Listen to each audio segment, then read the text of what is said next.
Salut, dans cette vidéo on va parler de niche, de comment trouver une niche. Alors qu'est-ce que c'est une niche pour les gens qui ne connaissent pas? C'est un secteur. Par exemple l'automobile, c'est pas une niche, mais par exemple je sais pas, les accessoires on va dire de musique pour les voitures, ça peut être une niche dans l'automobile. Donc c'est des petits secteurs, plus ça va être ciblé, plus potentiellement on va sortir de la concurrence habituelle. Si par exemple vous voulez vendre, je sais pas, quelqu'un me dit je veux lancer un shop d'informatique, bah non, c'est pas possible. Par contre s'il me dit voilà, j'ai une nouvelle technologie où je peux vendre des ventilateurs spéciaux qui refroidissent par exemple les ordinateurs 3 fois plus rapidement, pourquoi pas, si c'est très spécialisé.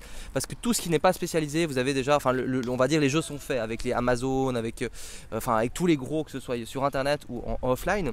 Et donc du coup si on arrive à trouver un petit secteur où finalement il y a peu de gens, mais en plus si possible des passionnés, c'est là on va pouvoir commencer à sortir du lot, à finalement réussir à dégager une marge aussi, d'avoir des produits où on peut se permettre de les vendre avec une plus forte marge, parce que justement on va être spécialisé.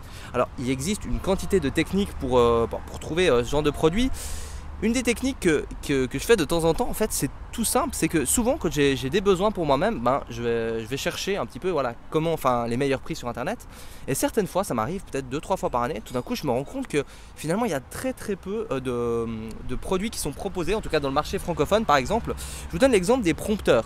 J'avais besoin d'un téléprompteur pour faire des vidéos à l'époque et j'ai cherché un petit peu sur le marché francophone et j'ai pratiquement rien trouvé. Du coup j'ai dû aller aux États-Unis commander mon prompteur, c'était vraiment compliqué, ça m'a coûté super cher. Du coup je me suis dit mais ça pourrait être super intéressant.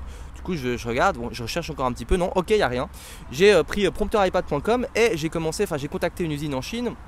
Et j'ai commencé à bosser comme ça. Non, d'abord j'avais une usine aux États-Unis, puis après j'ai passé en Chine quand j'ai eu de plus en plus de commandes. Et comme ça, en fait, tout simplement parce que je l'ai cherché pour moi-même, j'ai trouvé ce petit produit de niche. Alors ça arrive assez rarement de trouver ce genre de produit. On va dire vraiment, voilà, ceux qui ont des prompteurs, c'est des gens, c'est dans du spécialisé, c'est des choses assez typiques, mais ça arrive de temps en temps. Donc regardez un petit peu au niveau de vos passions, quand vous cherchez quelque chose, si vous trouvez absolument rien, il y a très peu de choix, posez-vous la question, ça pourrait peut-être être une très bonne idée de business. Vous avez aimé cet épisode? Alors n'hésitez pas à vous abonner sur notre chaîne YouTube, vous inscrire sur notre page Facebook, et si vous avez envie d'écouter l'épisode que en audio, il est aussi disponible sur iTunes en version podcast.